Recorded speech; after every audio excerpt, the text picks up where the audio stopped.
નમસ્કાર મિત્રો, સ્વાગત છે તમારું ખેડૂત સમાચાર ચેનલમાં। મિત્રો, આજના વિડીયોમાં હવામાન વિભાગ દ્વારા ગુજરાતમાં ઠંડી વચ્ચે કેટલાક વિસ્તારોમાં સામાન્ય માવઠું પડવાની આગાહી કરવામાં આવી છે।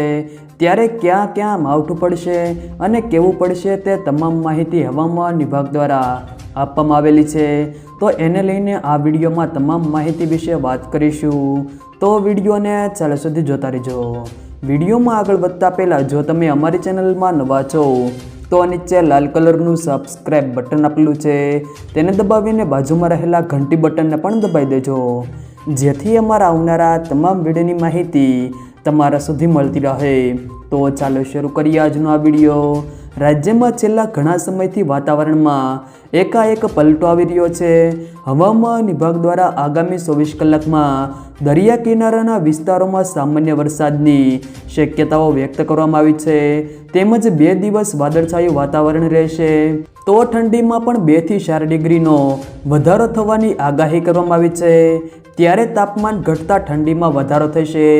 આ બાબતે હવામાન વિભાગના ડાયરેક્ટર ડૉક્ટર મનોરમા મોહંતીએ જણાવ્યું હતું કે આજે રાજ્યમાં આગામી 24 કલાકમાં છૂટોછવાયો વરસાદ પડવાની પણ શક્યતાઓ છે, જેમાં દ્વારકા, કચ્છ, પોરબંદર, ગીર સોમનાથ, અમરેલીમાં સામાન્ય વરસાદની શક્યતાઓ છે, પરંતુ હાલ વરસાદની કોઈ સિસ્ટમ એક્ટિવ નથી। વાતાવરણમાં ધુમ્મસનું પ્રમાણ વધુ છે, ત્યારે છૂટોછવાયો વરસાદ પડવાની શક્યતાઓ છે। ત્યારે નલિયામાં 12.2 ડિગ્રી, ગાંધીનગરમાં 14 અને અમદાવાદમાં 16.2 ડિગ્રી તાપમાન નોંધાયું હતું। વેસ્ટર્ન ડિસ્ટર્બન્સ અને સાયક્લોનિકના અસરરૂપે વાતાવરણમાં આવેલો પલટો હજુ 1 અઠવાડિયા સુધી યથાવત રહેશે।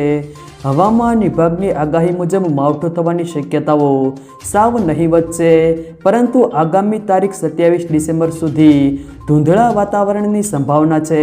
છેલ્લા 3 દિવસથી ધૂંધળા વાતાવરણને કારણે ચરોતરના ધરતીપુત્રોમાં કમોસમી વરસાદની ભીતિ સેવાય છે। શિયાળુ પાકની રોપણી પૂર્ણ થવાને આરે છે, ત્યારે વધુ એકવાર વેસ્ટર્ન ડિસ્ટર્બન્સની અસર જોવા મળી રહી છે।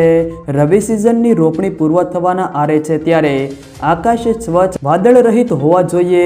ગુજરાતના કેટલાક જિલ્લા ચોક્કસપણે માવઠાની ઝપેટમાં આવે તેવી સંભાવના છે। આમ ખેડૂતો પર ફરીથી સૌથી મોટી ઘાત આવી શકે છે। વાતાવરણમાં આવનારો આ ફેરફાર ખેડૂતોની મુશ્કેલીમાં વધારો કરી રહ્યો છે, તેમાં પણ ખાસ કરીને સૌરાષ્ટ્રમાં કમોસમી વરસાદ પડશે તેવું તો હવામાન વિભાગે જણાવ્યું છે। અમરેલી, રાજકોટ અને દ્વારકામાં હળવો વરસાદ પડી શકે છે। અરબ સાગરથી ભેજવાળા પવનો આવતા વરસાદ પડવાની સંભાવના છે। કેટલાય સ્થળોએ સામાન્ય વરસાદ થઈ શકે છે। દ્વારકા, કચ્છ, ગીર સોમનાથ, અમરેલી અને પોરબંદરમાં સામાન્ય કે છૂટોછવાયો વરસાદ પડી શકે છે। જો મિત્રો વિડીયો પસંદ આવ્યો હોય તો વિડીયોને લાઈક કરો, તમારા મિત્રો સાથે શેર કરો, અને જો તમે અમારી ચેનલમાં નવા હો તો ચેનલને સબસ્ક્રાઈબ જરૂર કરજો, જેથી અમારા આવનારા તમામ વિડીયોની માહિતી તમારા સુધી મળતી રહે।